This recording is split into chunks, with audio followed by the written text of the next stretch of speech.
जय श्री कृष्णा। आज हम श्रीमद् भागवत गीता के अध्याय 7 के श्लोक नंबर 11, 12, 13, 14, 15 पर चर्चा करेंगे। बलम बलवताम चाहम कामराग विवर्जितम धर्म विरुद्धौ भूतेषु कामोस्मि भर्तर्स्त।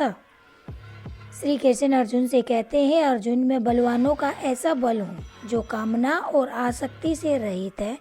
मैं प्राणियों का ऐसा धर्म के विरुद्ध न जाने वाली इच्छा मैं हूँ।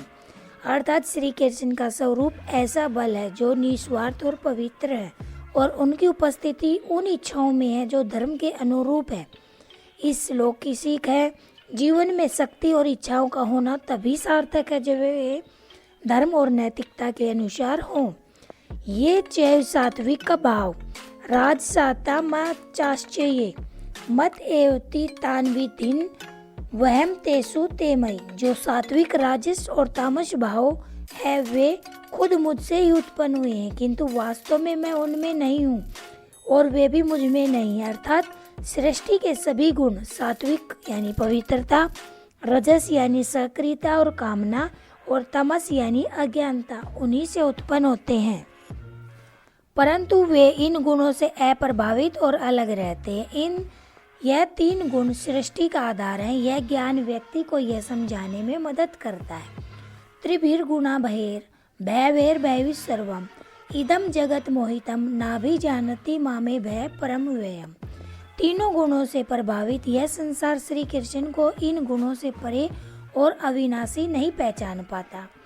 अर्थात हमें इन तीन गुणों से ऊपर उठकर अपनी आत्मा को पहचानने की कोशिश करनी चाहिए।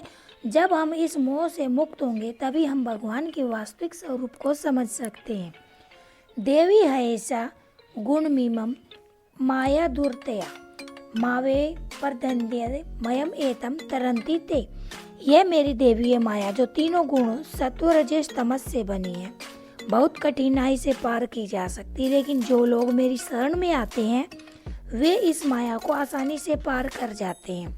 अर्थात कृष्ण भक्ति का मार्ग अपनाकर हम इस माया से मुक्त हो सकते हैं। जब हम भक्ति के मार्ग पर चलते हैं तो भगवान की कृपा से शांति और मोक्ष प्राप्त होता है। माया से डरने की जरूरत नहीं है, क्योंकि भगवान हर पल हमारी मदद करने के लिए तैयार रहते हैं। हमें बस उनकी शरण में जाना चाहिए।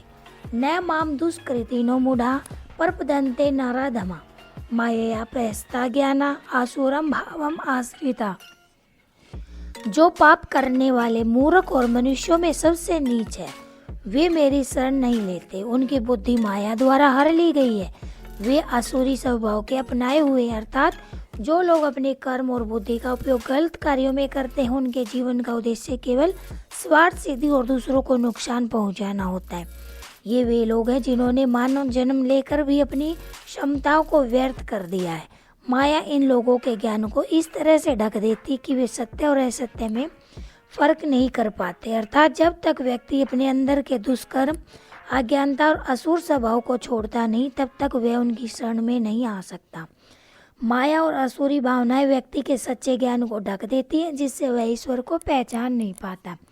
हमारे साथ गीता ज्ञान की खोज में जुड़े रहने के लिए धन्यवाद। राधे राधे।